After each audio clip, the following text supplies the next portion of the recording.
Hello, everyone. I'm Lucy Handley of the Ridgefield Library, and I'm happy, very happy to introduce this wonderful panel, Project Resilience, and many others who will introduce themselves. Thank you. Good evening, Ridgefield. My name is Carol Malstead. I'm a clinical psychologist in Ridgefield, Connecticut, and I'm chairperson of Project Resilience. So if you're not following our Facebook page, please do so for updates. And we really are thrilled that you're here to learn about executive functions. And I'm going to turn it over to Sarah Saved today, who is going to do all the introductions and monitor this meeting. Hi, Sarah. Hi, thank you, Carol. Good evening, everyone. We're so pleased to have you attend this particular talk entitled Executive Function Skills, the Building Blocks for Success in Life. This talk is sponsored by Project Resilience, as well as the Ridgefield Public Schools, the Ridgefield PTAs, the Ridgefield Youth Commission, and the Ridgefield Library, of course. And this presentation is being recorded and will be uploaded to the Project Resilience Facebook page, as well as the library's YouTube channel, I believe. We welcome your questions. We will have some Q&A at the end, but during the presentation, if you have questions, we ask that you put them in the chat and we will get to them. To be aware of future talks, please like our Facebook page, Project Resilience. And our next talk coming up is called Food is Medicine, Nourishing the Body and Mind with Dr. Katie Takayasu and Dr. Susan Lasky, and that's on Tuesday, March 15th, I believe, at 7:00 p.m. And we're hoping to have it in person at Ridgefield Library. So stay tuned for any updates regarding that. So tonight we are really happy to have Dr. Chris Bogart, Executive Director of the Sasco River Center, back with us, along with two of his colleagues, Occupational Therapist Julia Cipriano and Learning Specialist David Kuchar. The Sasco River Center is a multidisciplinary practice that provides comprehensive assessments, psychotherapy, medication management, occupational therapy, and learning support at its 3 locations, which are in Wilton, Darien, and Stamford. So I'll have Chris introduce this, his center and colleagues more in depth. And so with that, I will pass it on to Dr. Bogart and his team. Thank you very much. Thank you, Sarah, and thank you, Carol, and thank you, Lucy, for inviting us tonight. And it's great to be back with everybody.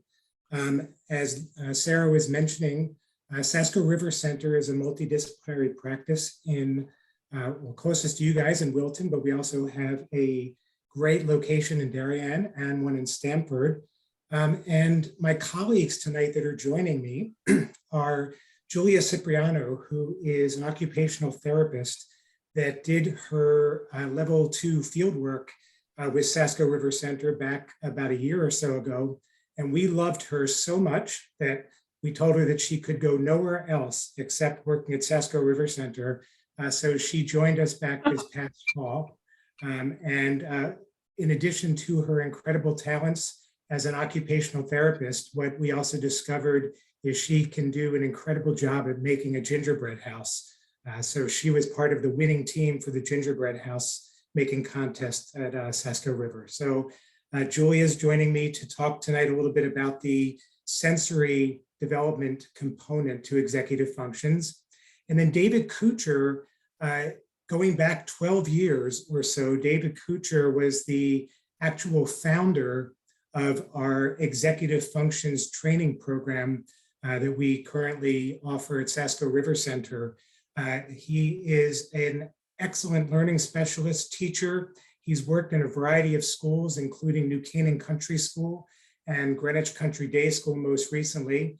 He's back with us, predominantly working individually and in small groups with kids doing executive functions coaching. And so I'm going to share my screen with you guys.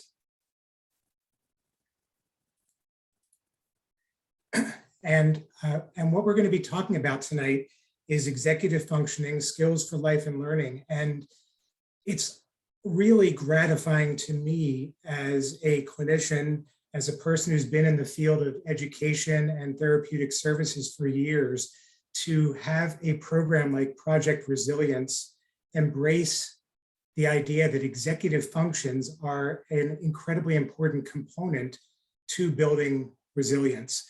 a lot of times people put executive functioning off in this little category of if a child needs to learn how to organize their backpack or complete homework, that's what executive functioning is all about. But what we're going to talk about tonight is how executive functioning really underlies every interaction that a person has during their day, every action that a person initiates to complete a work task, to get something done at school, to have communication with their friends. Executive functioning is at the base of it.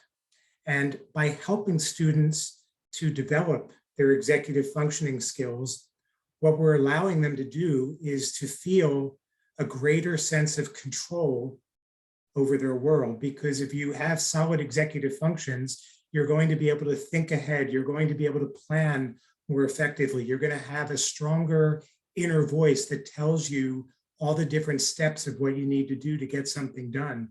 And if you think about it, if you have that kind of a foundation, you're giving your child the foundation for being much more resilient, for being able to bounce back from stresses, from being able to handle some of the demands that come up during their day.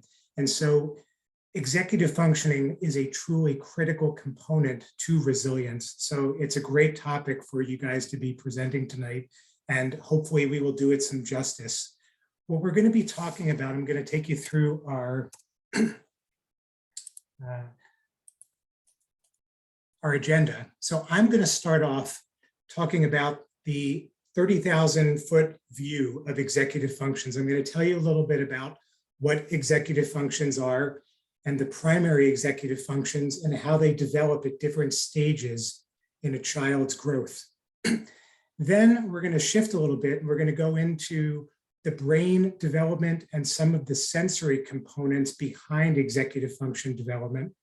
And that's where Julia is going to step in and give you some of the components of what's important to understand in the development of the sensory system and how that plays into strong executive functions development. And then David's going to jump in and talk about how all of this plays out in terms of learning and in terms of understanding. If everybody could just mute their microphone, that would be great. And so David's going to take us through some of the learning strategies and give you guys a lot of great ideas about how parents and educators on a day-to-day basis can support executive functions. At the end, we're going to share a few resources that will be really useful for everybody. As Sarah mentioned, if you guys have questions as we're going through, don't feel like you need to wait till the end. Jump in at any point in the chat room. If you could just type the question in, Sarah or Carol will jump in and ask the question. We're happy to take a little digression, okay? So hopefully this is what you were looking forward to tonight. And I'm going to jump in with probably the piece that is the least interesting, but we'll get that out of the way. We'll get some of the science out of the way, and then we'll move into some of the practical pieces. So what are executive functions? So the basic definition is that they're the brain-based pathways required for humans to execute and perform tasks. Now, what does that mean in everyday life? This is what I was saying at the beginning, is when you think about executive functions, it's important to realize that the executive function system is an incredibly complex web of feedback loops in the brain that are constantly giving information to your language centers, to your sensory centers, to your memory centers, to all of the different parts of the brain. The executive function system is this web of nerve connections that is constantly giving data so that the person is able to navigate their way through every task, from getting up in the morning and brushing your teeth, to choosing what you're going to wear, to making a meal, to figuring out what time you need to get into the car to get to work or to school. All of the different steps of your day are controlled and determined by your executive function system. And one of the best ways that I like to explain executive functions and their far-reaching implications is to think about executive functions as being a conductor or a coach within the brain And so since it's Super Bowl week, we might as well use the metaphor of a football coach. And so if you think about what a football coach does on a football team, you'll be able to understand what executive functions do in our brain. And so think about a football team that has the best quarterback, has the best receivers, has the best offensive line, defensive line. All of the different components are the best out there. But if they have no coaching staff to tell them when to do what they're supposed to do, they do not function as a unit, and they're not going to win any games. The executive function system is the exact same thing in our brains. You might be the brightest person out there. You might have the best language skills. You might have great visual reasoning skills. You might have a great memory. But if your executive function system is underdeveloped or not functioning as effectively, you're not going to be able to complete tasks in an efficient and planned fashion. And so the best way to think about your executive functions is the coaching staff of a team or the conductor of an orchestra that pulls it all together. And as in the metaphor of an orchestra, makes it sound like music as opposed to noise. And what I was saying a few moments ago in terms of needing all of the different coaches working together, what the current research in the brain is showing is that the executive function system is not just one unitary pathway that connects these different pieces, it's multiple pathways. So it's like multiple coaches all coming together to allow the brain to be able to function in a more effective fashion. And like everything in life, it proceeds according to a very predictable developmental progression. And so as soon as an infant is born, we can already detect some of the different components of the executive function system beginning to direct activity. And so when the infant starts to cry and starts to get the sense that when they cry, somebody comes and nurtures them, or that the parent comes into the room and picks the infant, maybe feeds the infant. From those earliest days, the executive function system is feeding information through the brain to say, when you do this, you're going to get this reaction. And so the better you do this, the more you pull these different pieces together, the more you're going to be able to control your actions and your thoughts. And so as early as a few days of age, all the way up until the first year of life, the infant's brain is developing a sense of how to control actions, how to point and be able to get somebody to bring them something, to be able to look up at a mobile that might be moving above them, and how to move their eyes. And by moving their eyes, they're able to understand more about their world, how to use thoughts to be able to get their actions followed by the important adults in their life. Moving into toddlerhood, that's where children start to develop a sense of language and understanding that when they say mama or dada, they get a very definite response. And when a parent is giving the child a command and the child follows the command, they get one reaction. And when the child doesn't follow the command, they get a different reaction. And so during toddlerhood, the executive function system is complexly woven into the child's ability to develop compliance and to use language to get their needs met. All the way through preschool, where they're learning decision-making skills, kindergarten through fourth grade, learning sustained attention and learning that inner voice, that little voice inside our heads that tells us the steps involved in a task, what we call verbal mediation, or in a more complex way of describing it, what's called metacognition. In middle school, the child learns how to process more information, how to chunk information together so that they're able to remember it more effectively. They're able to learn more efficient ways of completing tasks. In through high school, planning and problem solving, and then all the way up through college, young adulthood. Current research is showing that the executive function skills, all of these primary executive function skills, are developing all the way through childhood, adolescence, into adulthood, with research showing that up until the early 30s, about 32 years of age, there is definite development in the front part of the brain that is what controls the executive function system And those feedback loops that we were talking about is what allows these primary executive skills to get stronger and stronger. So I'm just going to go through some of these basic primary executive skills. There's about 11 primary executive function skills, about 35 secondary executive function skills, and hundreds of tertiary executive function pathways. But the main primary ones that we're trying to work on when we're working with a child in school or in any type of a coaching situation is you want the child to learn how to inhibit their responses, also called impulse control, learning how to control their emotions so that they're not having temper tantrums all over the place. By learning emotional control, they get better peer relationships and get better reactions from the adults in their environment. Sustained attention as a primary executive skill. Task initiation, being able to know, what do I do first? What do I do second? So that I can be able to complete tasks, and then how to plan my way through it and prioritize what is important to do first, second, third, and fourth.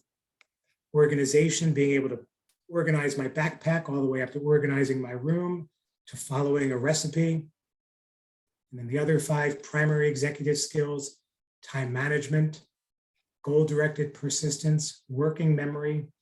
Working memory is being able to juggle 2 or 3 or 4 different things in your head without losing track of those while you're completing a task.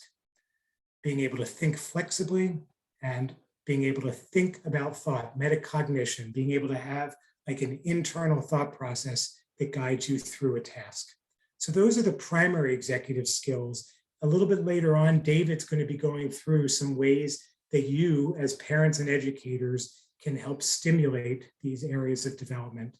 And then one of my final things that I'm just going to talk about before I turn it over to Julia, I had mentioned the idea that the frontal lobe is what develops all the way up into young adulthood and even into the early 30s. The way that the brain develops is it develops from a rear to front trajectory. And so the first parts of the brain to develop are the base of the brain that allow a person to balance and to allow a person to have all of their basic, all the basic instinctual mechanisms in the brain, like breathing and heartbeat and things like that. And then the second part to develop is the visual sense. And then we move further up into some of the sensory pieces. And then we move into the temporal lobe where hearing and feelings and emotions develop. And then the final part to reach maturation is this frontal lobe. And that's the place where the primary executive functions pathways emanate from and tie together all of these different parts of the brain so that the brain can work as a unit effectively to be able to be efficient and to be able to plan ahead. And so what I was mentioning earlier is that the brain develops from a rear to front developmental pathway. As the person grows older, the brain is constantly pruning away different nerves that really aren't necessary so that the brain can condense and become much more efficient in these primary executive function pathways. So we go from trillions and trillions of different nerve connections into very organized pathways in the adolescent to young adult years. The sleeper neurons are the part of the brain that stays ready to be activated whenever you need to learn new information. And then the sensory pathways that Julia is going to be talking about in just a moment are what allow a person to take in information to be able to organize their approach to different tasks. And then myelination is what occurs in a nerve to allow things to move much more quickly. It's like a fatty deposit that goes on the nerves that just allows the nerves to conduct information very quickly so that a person can think in a much more efficient, goal-directed way. So those are the basic biology pieces behind executive function development. And what I'm going to do now is I'm going to turn it over. This is just how the nerves develop and create this web of connection that create the executive function pathways.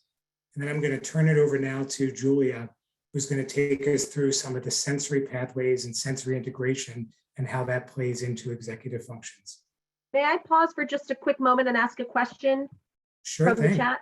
The question is asking whether or not a child's executive functioning can be different at home than in school. So, related to environment.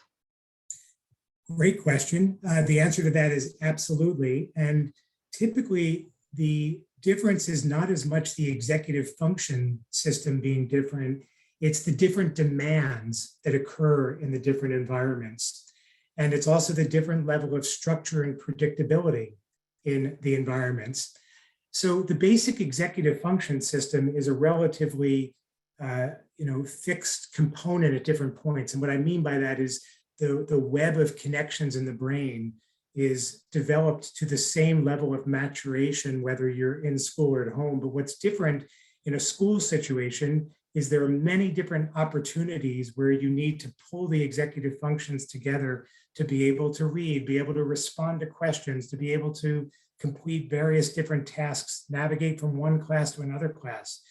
You also can have teachers who are very different in their style. You have some teachers who have natural instincts in terms of being able to help students feel organized, to know what's coming next, to be able to plan their way through things, give a lot of guiding questions. You have other teachers who may not have as much of those types of capabilities or might have different types of demands within the subject matter. Same thing happens at home. You might have some parents who are incredibly organized and forward-thinking and have very predictable patterns, and other parents who don't run as organized of a house. And so the exhibition of the executive functions are different no matter what environment you're in. If you go from school to home to playing on a team or in a drama production, depending upon what the demands are of the task and the organizational components of the other people involved in that task tend to either support or under support the executive functions inherent in the child.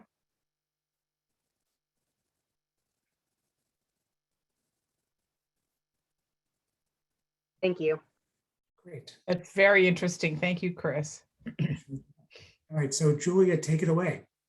Hey, thanks, Chris. So I'm just going to talk a little bit about sensory processing and sensory integration and arousal regulation, how this all ties into our executive function. So I know that we probably are all familiar with our 5 senses, but we actually have 7 senses, and we have 2 senses that are a little more hidden than the 5 that most people are familiar with. And one of those senses is our proprioception system. That's responsible for our body positioning and things like our ability to grade our force.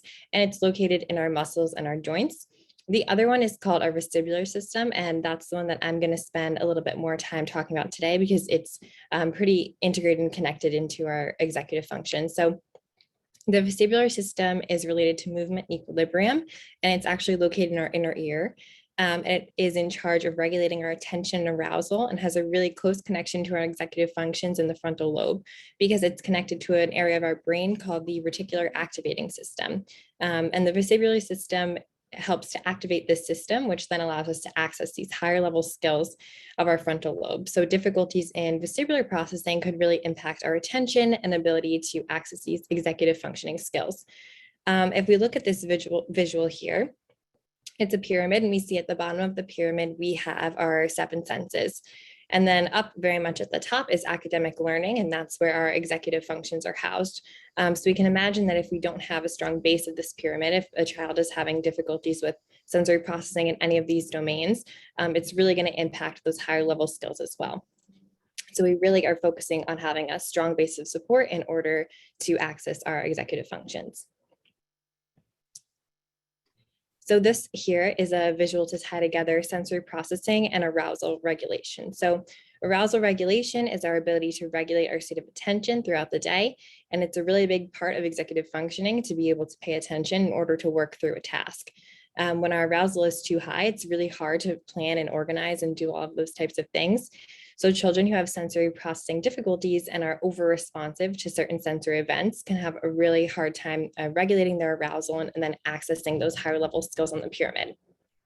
So if we look at this chart here at the very bottom, we have these different triangles, these different grayish triangles, and those represent different sensory events. So those big triangles are bigger sensory events, and the smaller ones are smaller sensory events. And sensory events could be anything that happens throughout the day, like a dog barking or someone brushing up against you. And if we look at this green line in the middle, that's kind of our optimal level of arousal. That's where most of us are functioning throughout the day, and also where we want most of our children to be spending most of their time. Obviously, there are times when our arousal goes up and down and we might be in those higher ranges, but for most of the time, we want to be functioning in that middle green level. So that's a person who's able to regroup after different challenges. And if the main thing to look at here is that as the green line goes up and down, it's going up and down in relation to the sensory events on the bottom, but it's also proportionate. So as the event comes, the arousal goes up, and as it goes away, the arousal comes back down. It's not really having that cumulative effect. But then if we look at this yellow line, that's one of our children who might be struggling with sensory processing and then in turn executive functions. We can see that with each sensory event, there's an increase in arousal and that it's cumulative throughout the day. So it's not coming back down because the child is having difficulty regulating on their own. And it's having this cumulative effect. So at the end of the day, they're really feeling at their capacity. So children who are having difficulties with sensory processing and sensitivities are more likely to have executive functioning difficulties, including, less on-task behavior and difficulties with attention and impulsivity or planning and organizing. And being in a more dysregulated state makes it so that these children have to put in a lot more control to regulate their own arousal and also to complete tasks that are coming a little bit more naturally to their peers. That can lead to difficulties in self-esteem and also sometimes being misperceived as the child being unmotivated to complete a task that is difficult. But really it can just be coming from a place of dysregulation and not being able to engage in that task at that moment. So to put this onto perspective, because I know that that is a lot of information, I want everyone to just imagine that you're having a really difficult day at work. You're super stressed out. You're operating kind of in this yellow red area at the top here. And you get home and your kids and your family and your significant other asking, what are you going to make for dinner? And you are just feeling like you cannot plan through this task. You're looking in the pantry and you can't figure out how to put any ingredients together. You don't even remember the number for the pizzeria and you just don't know what to do.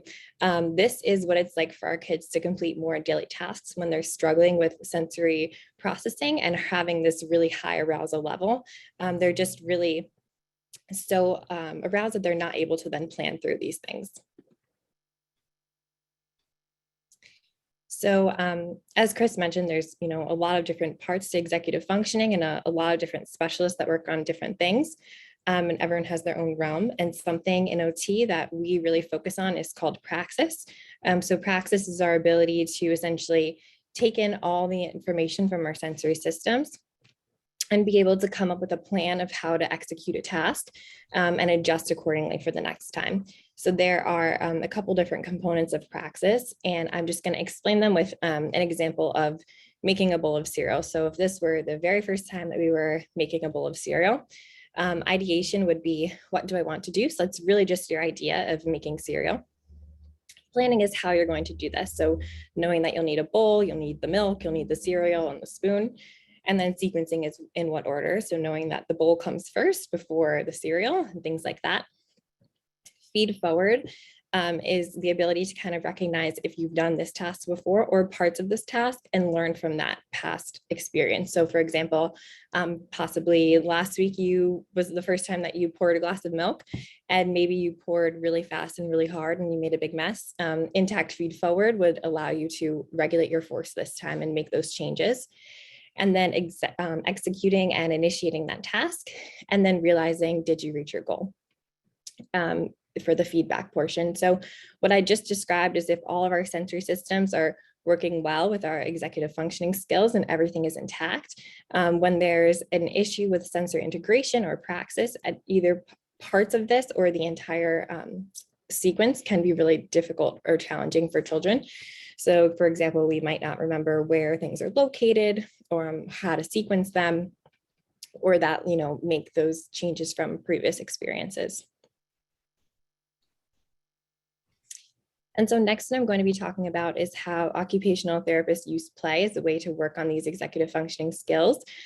First, I'm just going to talk a little bit about the brain and some background behind it to tie this all together. So according to the theory of neuroplasticity, thinking, learning, and acting actually change both the brain's physical structure and their functional organization. And the changes occur in the brain's functional and physical anatomy as a result of different experiences that we have. So one way that we do this in occupational therapy is through play. And to be most effective, play should provide a choice, allow perspective taking, and encourage an internal dialogue.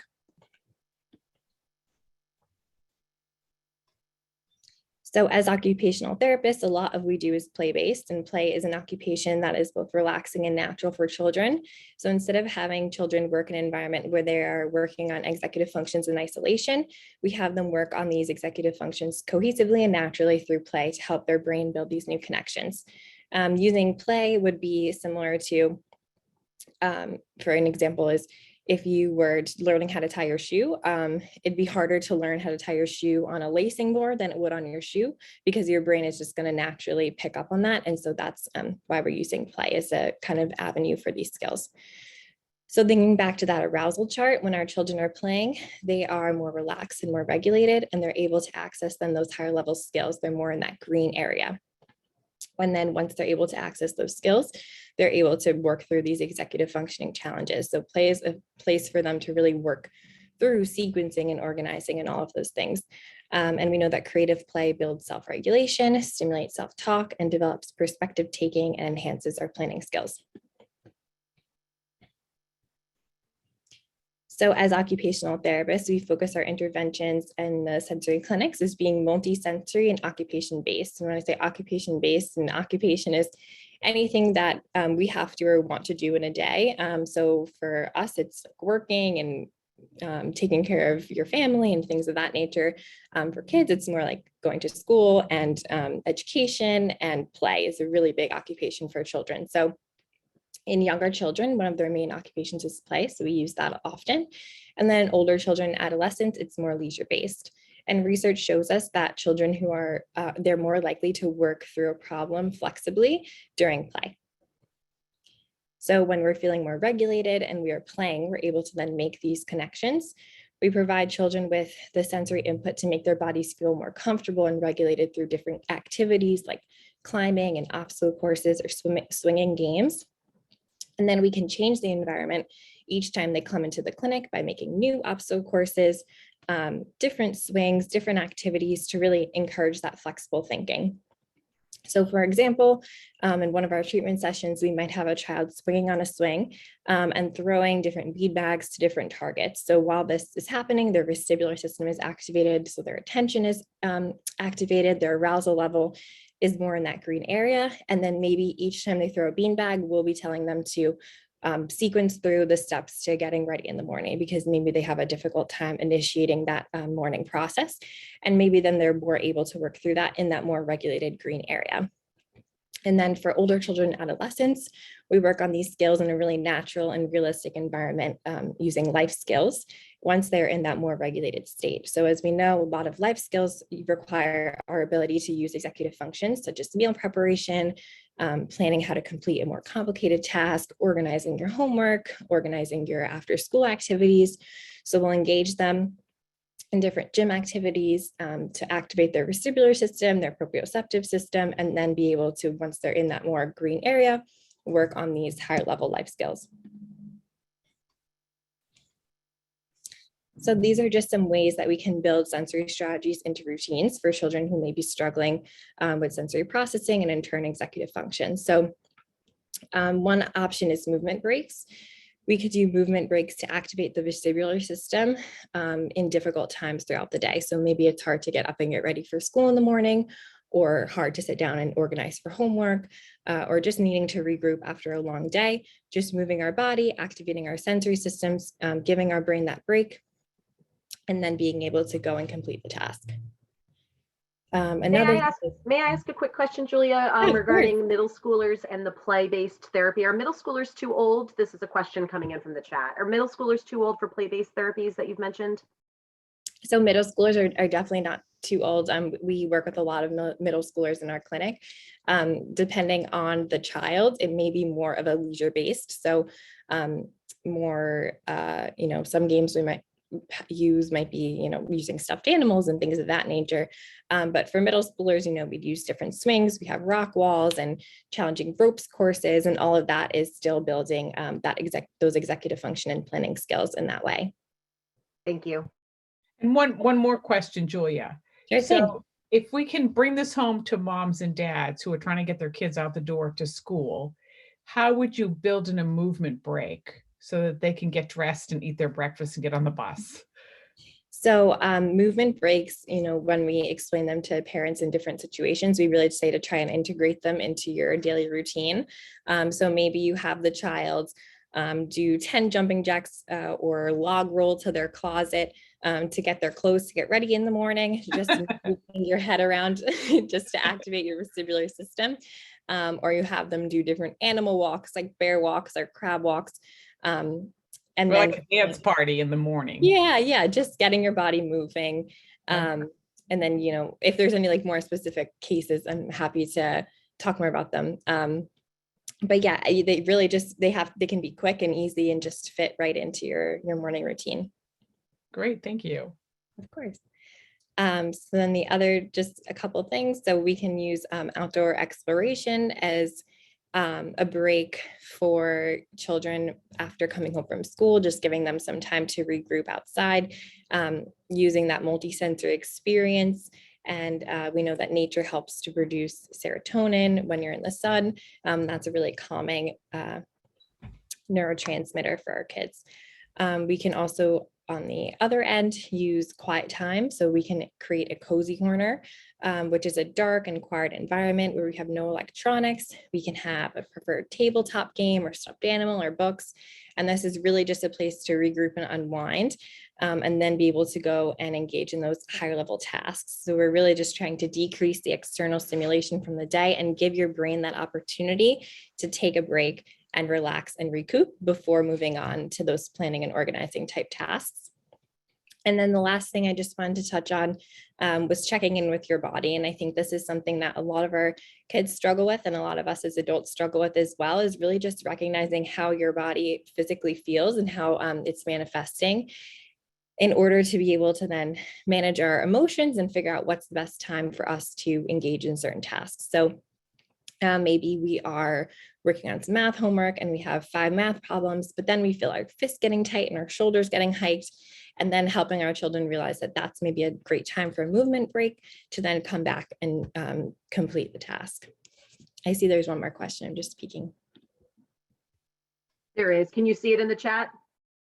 It says, you've talked a lot about sensory processing and executive functioning. Do emotions alone ever result in problems with executive functioning? Or does there always have to be a sensory component for executive functioning therapies or solutions to be effective?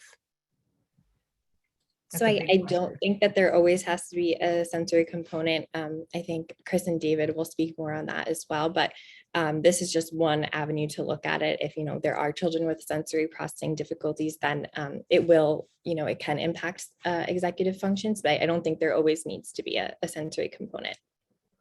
And just to jump in, if you remember back a few slides ago when I was sharing some of the primary executive function pathways, one of the major pathways comes from what's called the limbic system, which is the emotional center of the brain, and the ability to regulate emotions is one of the primary executive function goals. And so when a person is, it actually goes in both directions. When a person is emotionally charged, they're going to have a much harder time thinking logically, thinking in steps, which goes to what Julia was saying of how it's hard to solve different executive function tasks when you're upset. The flip side happens as well, though, that when you're having a hard time sorting your way through different activities, that can trigger off the emotional system to be dysregulated. In a child with immature executive functions, very often what they have is an emotional center to the brain. The limbic system is almost like a poorly regulated thermostat. And so it either runs too hot or too cold. And what we try to work on with those kids are ways of identifying when it's getting a little bit too hot, metaphorically, in terms of their emotions, so that they can learn different types of things to say to themselves or breathing strategies or things like that that can help them bring the temperature down a little bit, or the vice versa if they're kind of zoning out too much, how to use different ways of thinking and talking to themselves and kind of moving themselves into activities that are going to be more charging at that point. So the emotional regulation parts of the brain are very much a part of the executive function system. So interesting. And I just wanted to chime in and say that I really learned about the cozy corner as a mom when my son started middle school. And he came home, and of course, after a long day, I was eager to connect. And what did you do today? What did you learn? What was your favorite class? How did you do in your math test?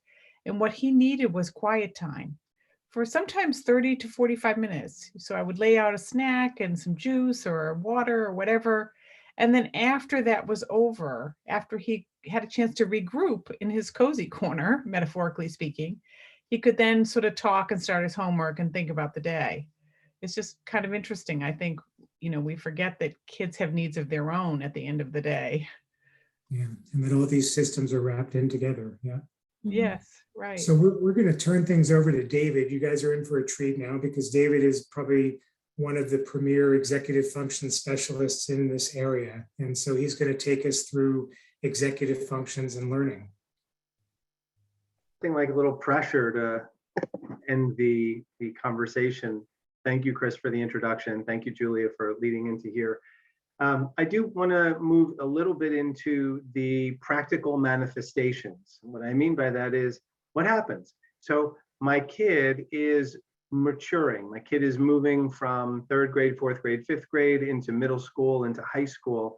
And I'm noticing that my kid's grades are not as good as they used to be. My kid is spending way too much time on homework, way too little time on homework. I'm getting feedback from teachers that my child is less attentive in school. And one of the first things that I want to remind everyone is that prefrontal cortex development. So while your 7th grader, 8th grader, 9th grader has 3 other lobes that are fully developed, that prefrontal cortex is still developing. If you're looking around at your child's classmates, you will see some 8th graders who have some facial hair, some 8th graders who've got secondary sex characteristics already, others who look like they're in 4th, 5th, and 6th grade. The prefrontal cortex is going through the same thing. And as Chris mentioned earlier, the prefrontal cortex is responsible for so much. It is responsible for things that manifest in really clear and easy ways. Time management. So if my 7th grader really struggles with time management, that manifests in such a clear way.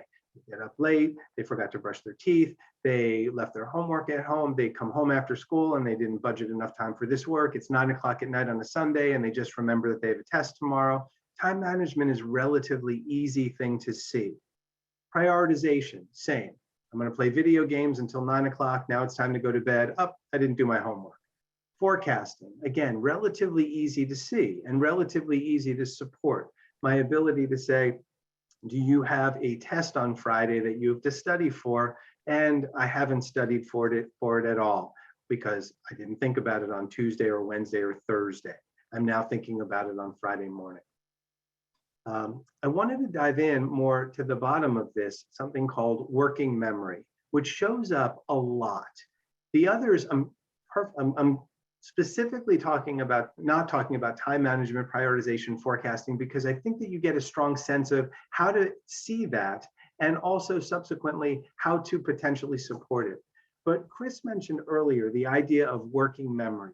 Working memory is the ability to hold and switch between items. Working memory is the ability to hold a goal in mind while other items are competing, other items become obstacles. And even as other items are coming in, to be able to select and choose the options that you want. So I'm going to put it into context in one quick moment. Chris, could you go to the next slide? Thank you. So I don't know what your household is like. In my household, in my work life, I very often have kids who walk in the door and they're like, I don't know where I put my homework. I don't know where I put the book. I don't know where I put my computer. I swear I studied for this test. You saw me study for this test, but I failed. I don't know why I failed. Or a kid who's reading a book and you say, what's this book about? You're reading Huck Finn. You're on halfway done with the book. What's it about? And the kid said, I don't know. I have no idea. Well, did you see Tom Sawyer yet? I don't know. I don't remember. Well, where are they? I don't know. So these kinds of statements are very working memory related. And I picked this picture. I don't know if it's the kid who gets frustrated or if it's the parent or the teacher who gets frustrated, but that steam coming out of the ears is definitely indicative of there being some major mismatch between effort that's being put in and outcome that is being seen. Go to the next slide, please. So this has a lot of words on it, and I won't go through all of them. I think this is available to everyone later. But when I start to work with a student, I spend a lot of time thinking about that coach model that Chris thought about. So as a coach, it's my job to say, what is it that stands in your way from getting the grade that you want? So I ask a child, or I have them work with a student to read. I'll have a student read a number of paragraphs in front of me so that I can get a strong sense. Is this person able to retain information? Does this person have reading the working memory to hold paragraphs number 1, 2, 3, 4 in mind as they turn the page to go to 5, 6, 7, 8? And often a student won't. And the student doesn't have the scaffolding in place to take the notes, the annotations that they need in order to be able to do that.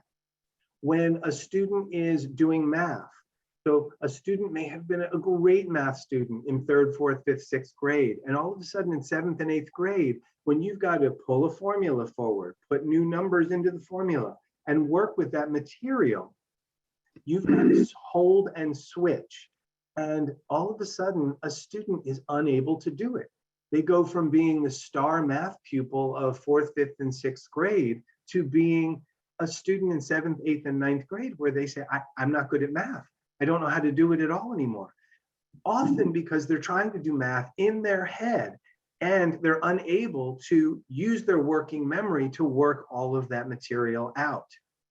So I put some of these things on there because it's helpful as a parent, it's helpful as an adult voice in the life of the kid to be able to figure out, how do I support and scaffold a kid?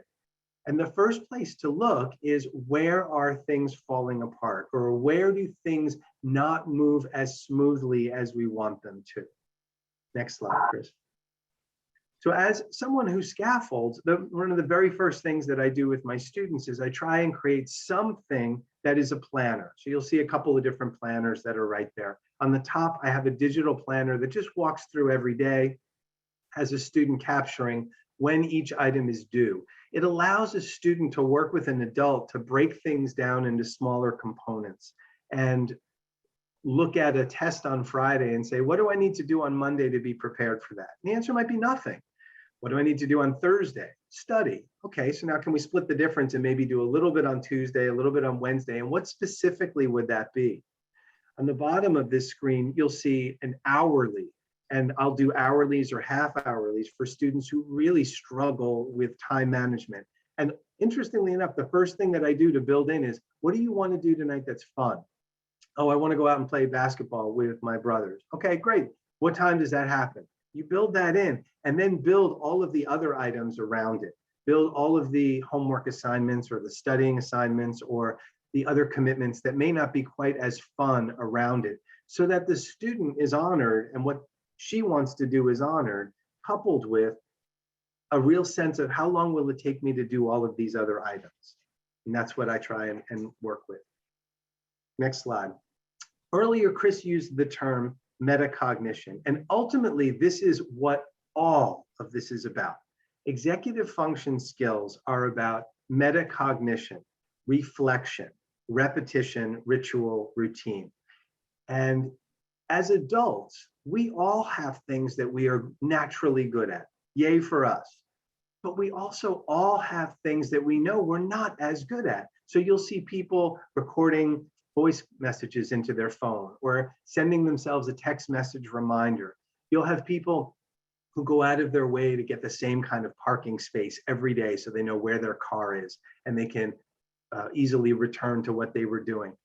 We as adults create ritual and routine, and then when it doesn't go well, we reflect. Or maybe when it does go well, we reflect and we say, what are we going to change? What are we going to keep doing?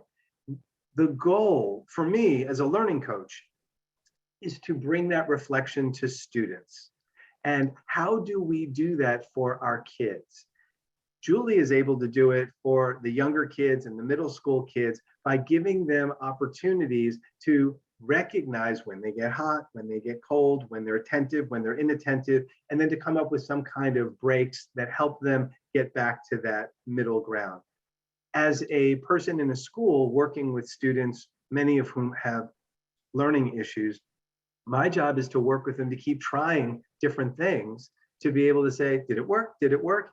And we have empirical measurements. Oh, look, you got a B this time, not a D. Oh, look, there was way less stress at home than there was last week. And so now you can calm down. What made that change? How do we repeat that over and over and over again? That ultimately is metacognition. And there's sort of like the guru in the executive function field is Dr. Russell Barkley. And he, Chris, next slide, has a saying that I like. It's not about knowing what to do, it's about doing what you know. And the doing what you know is the metacognition. It is you having this unbelievably strong sense that I know if I get home by 5:30 at night and I give myself 10 minutes to do nothing, I'm still gonna have 20 minutes in order to put the plates on the table, start dinner and get that going, run out and pick up my son around the corner, on the way back, drop off this, take out the trash, and still have everything done. It's doing what I know. And as soon as something comes in the middle of that I don't know, it all falls apart. And I have to reflect, I have to reprioritize, I have to forecast differently. And that's what we do as adults. Going, and don't move the slide back, Chris, but going all the way back to what both Chris said and I said earlier, the prefrontal cortex isn't developed yet in your 12-year-old, 14-year-old, 16-year-old, 25-year-old.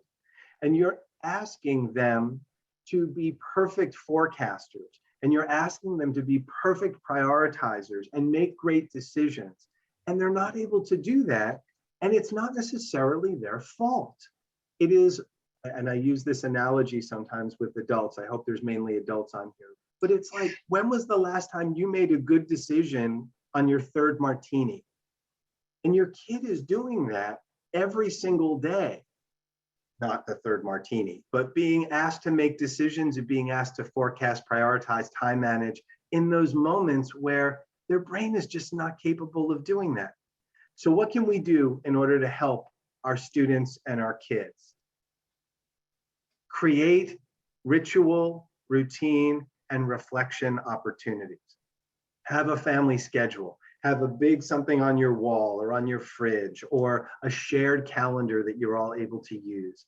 Create daily routines so that everybody's waking up at the same time or cooking at the same time, or you've got a chore wheel, or you've got a homework time and a homework space, or you have something so that each night there's multiple children in the house.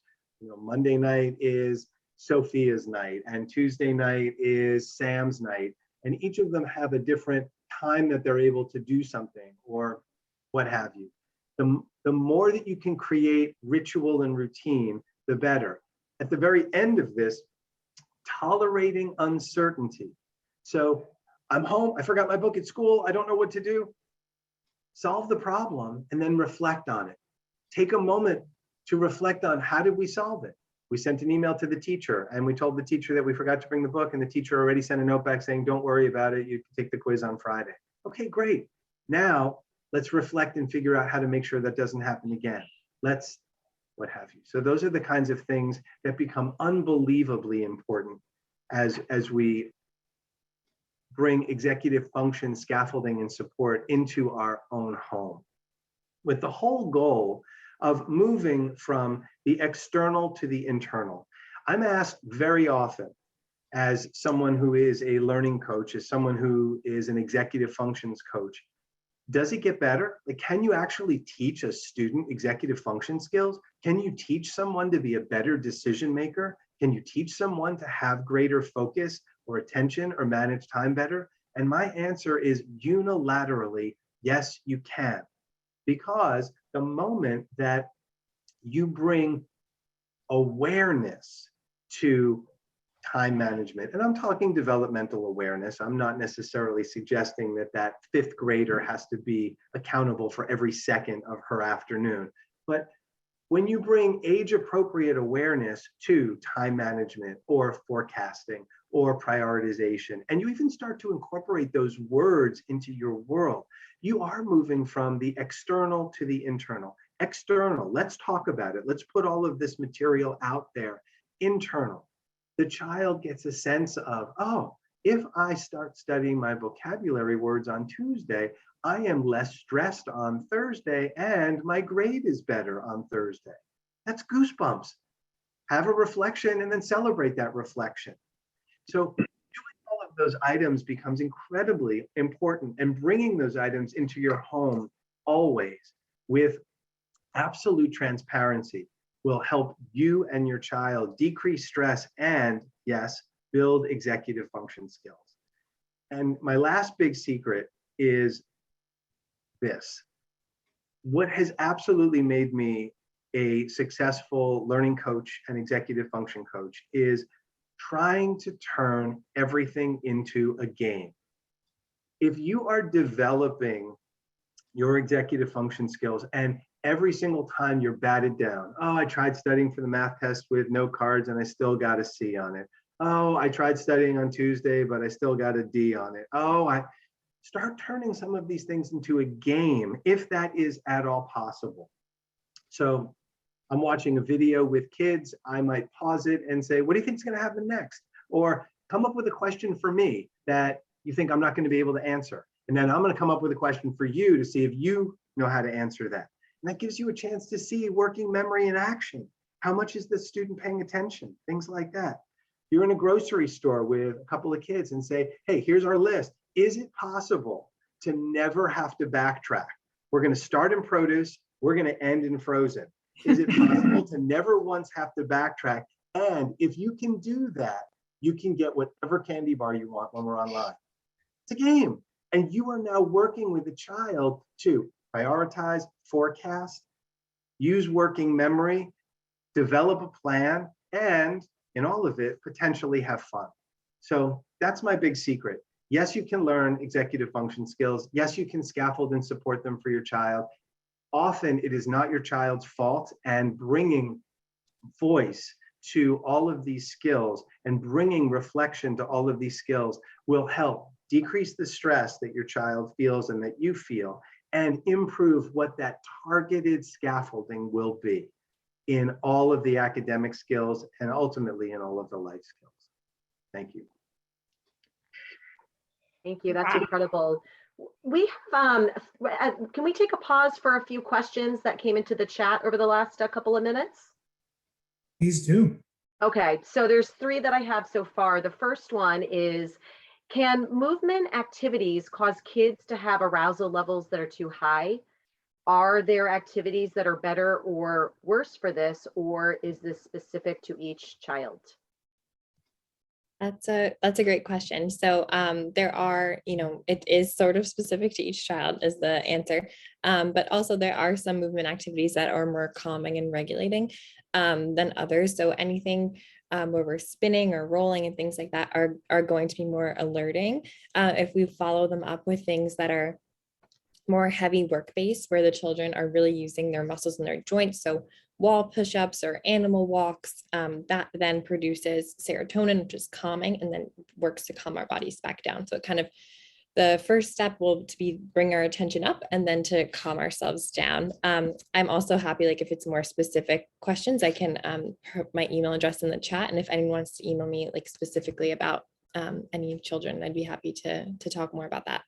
Wonderful, thank you. The next question is a specific question. Someone was sharing that a child seems to have sensory issues. For example, sunscreen, hates the feeling of it, or in winter hates putting on, lotion to prevent windburn or protection from the cold. And they, are wondering if, this constant battle, is this something that the strategies and therapies you talk about, would that address these kinds of battles they're facing at home? Yep. So we do work in OT to work on similar types of challenges like that. Again, if this more specific situation, I'm writing my email right now in the chat, and I'd love to talk more about that. And another question is, if a child has both anxiety and executive functioning working memory issues, do you need to first treat the anxiety to reset their thermostat before they'll benefit from the executive functions being, the executive functioning therapies being discussed? That's a great question, and one that we're seeing all the time these days, especially with kids' anxiety levels being so much higher than we've seen at other points in time. Obviously, the pandemic has added a lot to that. But even prior to the pandemic, we were seeing a lot of increases in anxiety issues. The answer to that question, in my mind, is it depends on the child. And the reason I say that is because there are some kids that are experiencing a great deal of anxiety because they don't feel a sense of mastery over the day-to-day demands in their life. And a lot of those kids, when you provide them with the scaffolding and support to be able to organize and master the different demands being presented to them, you see a resultant decrease in their anxiety.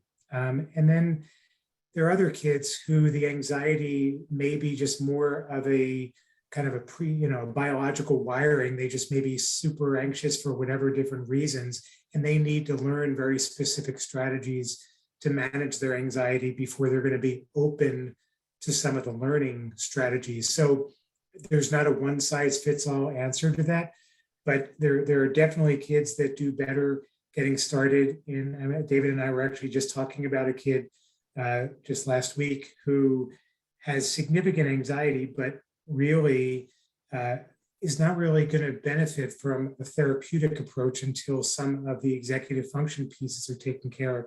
So David's already worked with him for 1 week. Already his anxiety level has come down significantly. And, David will be working with him for quite a bit longer, but then at the, towards the end of that, wrapping in some anxiety management coping strategies might make more sense for him than for another kid who needs the anxiety interventions. Okay. There's a number of other questions, so I'm going to keep asking until you, want to find a pausing point, and we'll just kind of go from here. The next question comes from somebody asking, what advice would you give when a child resists self-management skills to calm down, so from tantruming, or to wind down from running around crazy at the end of the day? They're familiar with breathing techniques, quiet corner, and those strategies, but sometimes the child refuses and seems happier to be, quote unquote, angry. So, that's a complicated question with a complicated set of answers, because the only reason I say that is because one of the things that I would need to do if I were working with that child is to really try to understand what is triggering some of that behavior. What is the, so one of the things that we say in my field is the idea that all behavior is communication. So any behavioral issue that you see is the child trying to communicate something. If the child trying to communicate that they need a lot more activity in their day to burn off their energy, is the child trying to communicate that she's frustrated about something, is the child trying to communicate that she's overwhelmed. And so depending upon what the underlying trigger is of what the child's trying to communicate, that would determine where the intervention comes in. In a very general way, it sounds like from what this person mentioned as some of the things that they're trying, this person's already, clearly expert in trying to create a calmer environment, trying to give the child the sense of control by having them do breathing strategies. The one thing that I would add to that is the incredible power of what is called co-regulation. And co-regulation is a biological process that's been isolated through a lot of study about brain behavior. And what they've determined, what they've been able to isolate are very specific parts of the brain that are made up of what are called mirror neurons. And what happens with mirror neurons is, as human beings, as social beings, we are constantly taking information from the world around us and trying to integrate that in terms of what is my environment telling me I'm supposed to do here. And so one of the most important things that a caretaker can do when their child's out of control and running around and super stressed and tantruming or just elevated in their energy level is, to the extent that the parent can slow down the way they're talking and take breaths and kind of get down on the child's level. If the child's a small child, getting down on the child's level, talking softly, making eye contact with the child, talking in very brief phrases, even as the child's kind of all over the place, being able to regulate yourself first will lead the mirror neurons in the child to be able to start firing that can help help the child begin to mirror that and come down several notches in their energy level. So co-regulation is one thing that's really important. I can send out some resources around the co-regulation process that have some great parenting strategies. Julie, I don't know if you want to jump in if there are any sensory things, if the child's like super regulated and just not responding. Yeah, I mean, I think there are some, proprioceptive, like heavy work kind of strategies that we can also, provide more information on too. Like really using your muscles. And like I said, that proprioception, that hidden sense is provides us with a release of serotonin when we engage in that. And it's really calming. So a lot of times we both passively and actively provide the proprioceptive input to these children who are at the more higher arousal state to be able to help them calm back down. So we'd be able to provide some more strategies about that as well. Right. And it looks like we have 2 more questions at the moment. One question is it too late to help kids with executive functioning once they're in college? They have a child that's been working with memory deficits for years, but have never been able to help them, and they're still struggling with assignments and even with some accommodations in place. And this family's just seeking some additional tool sets for their student.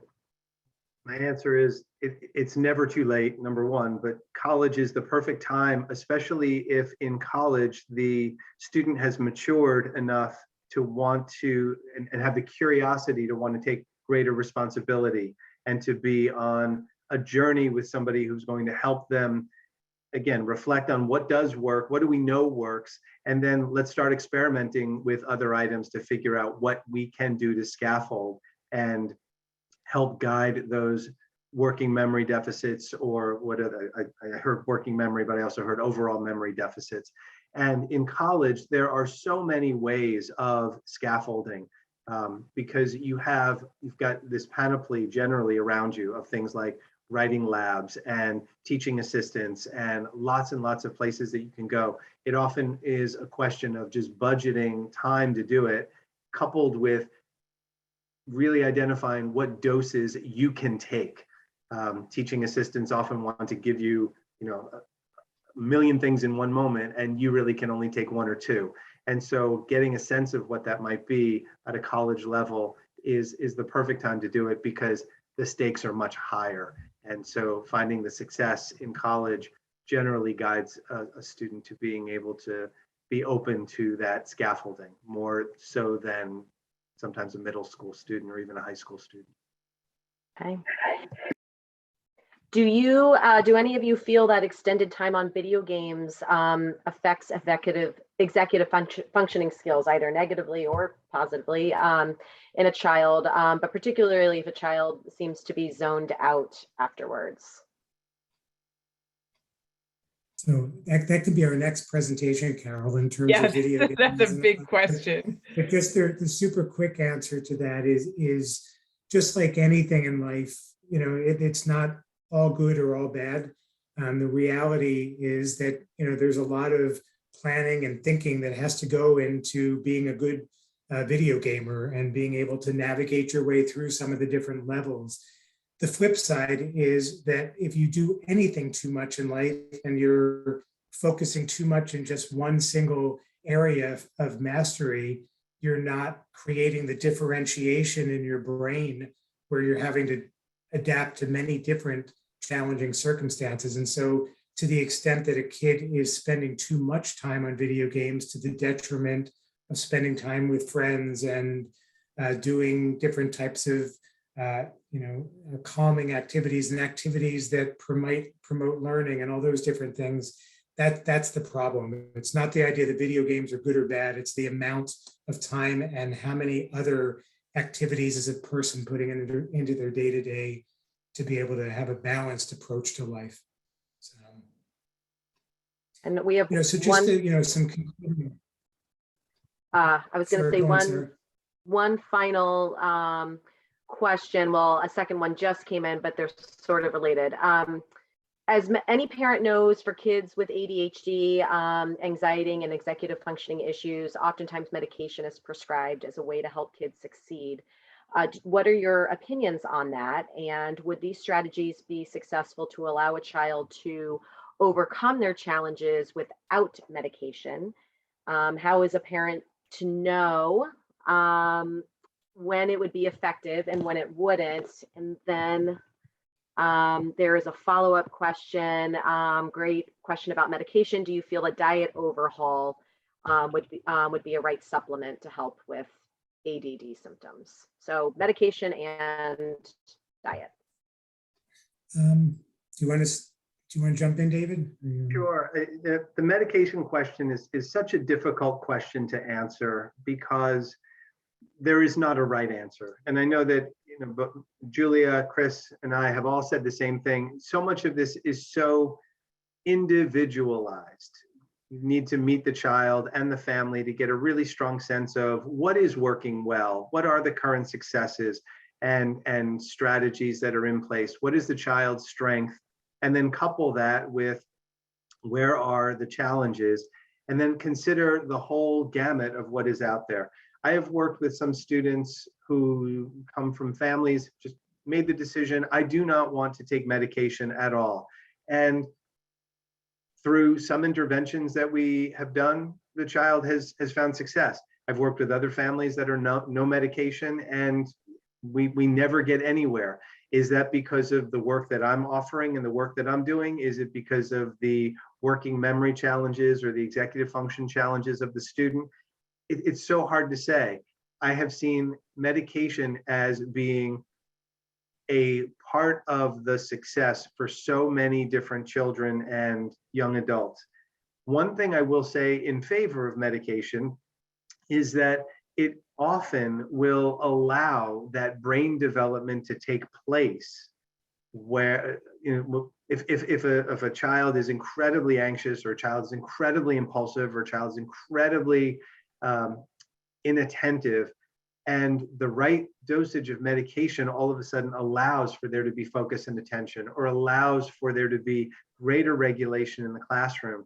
What that does is it does allow this moment of synaptic development that can be built into the brain so that as medication is taken away, the synapses are there and the child is able to cope in later grades. But to answer the question with this, no, medication is never right, or yes, medication is always right, is almost an impossible, or at least for me, is impossible. I've never been able to make that kind of determination. And I can tell a story in favor of and in disaster of for every single medication that's out there. And I'd like to just jump on, if I can, for a minute. Our next talk is actually about diet. So it's just an interesting sequential process in our programming. Our next talk which is on Tuesday, March 15th, with Dr. Katie Takiaso and Dr. Susan Lasky, who's a pediatrician in Stanford, is all about diet. The title of the talk is Food is Medicine, and how to think about plants and protein and sugar and preservatives and additives and the role in your child's attention and mood and anxiety. So I follow us on Project Resilience on our Facebook page, and you'll get information about that talk. It's I'll leave crucial. I'll leave it to those experts to really answer that. I mean, the research is compelling that there are definite food connections to increased inattentiveness and impulsivity, and certain things like omega-3 fatty acids that are incredibly promising in terms of improving brain function, which obviously is going to support executive function development, but it's a lot more complex, and I'll definitely leave it to those experts to go into that area. So, just by way of summary, the takeaways that we would love you guys to walk away with is the idea that executive functions develop over a very long period of time. And what I'm often saying to parents who are pulling their hair out with their 11-year-old who is really struggling to get from point A to point B, it's really important to take the long-term view. You've got to really be supporting the child in providing as much of a structured and planned foundation to their day-to-day life, trying to give them reminders. And if you're, even if your child is someone who at 15 years of age, they should have figured it all out by then, don't try to get into that place of I'm not going to continue to support you. If they continue to need those supports, then that's where you try to meet them and continue to try to give them that scaffolding to move them down that continuum. The more you can move from the idea of I'm giving you an external command, you need to take out your book, you need to sit down and study for the next 30 minutes, to the internal dialogue by saying things like, what do you think you need to do next? Or why do you think the teacher gave you that assignment? Those types of questions that move away from I'm going to give you the information to I'm going to prompt you to be reflective. That's what you want to be doing as a parent as your children is getting older. So moving in a very planned and predictable way from frequency of external commands to giving more open-ended questions that stimulate reflection and internal thought so that the child can develop that metacognitive skills. And executive functions require a lot of repetition. They've got to practice things. I think the research is to learn any new skill, a person has to practice it. I think it's 40 times or 60 times or whatever it is to create the brain pathways. Repetition is what builds the executive function skills. And some really great books that help explain executive functions, things that you can do as a parent to help support them are these different pieces.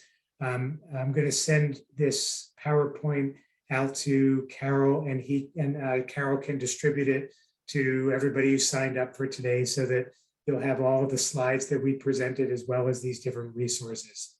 That's very generous. Thank you. Absolutely. So thank you so much. Any other questions that came in, Sarah? I do not see any other than thank you. A lot of thank yous in the chat throughout the night. So. Great. So Chris, David, and Julia, I can't thank you enough for this presentation. It was really, really helpful. And I know parents are just overwhelmed and struggling after 2 years of pandemic schooling. And I just know that this has been really helpful, and I really appreciate your time and expertise. You're very welcome. Thank you. Thank you, one and all. We look forward to another wonderful program in March. Okay.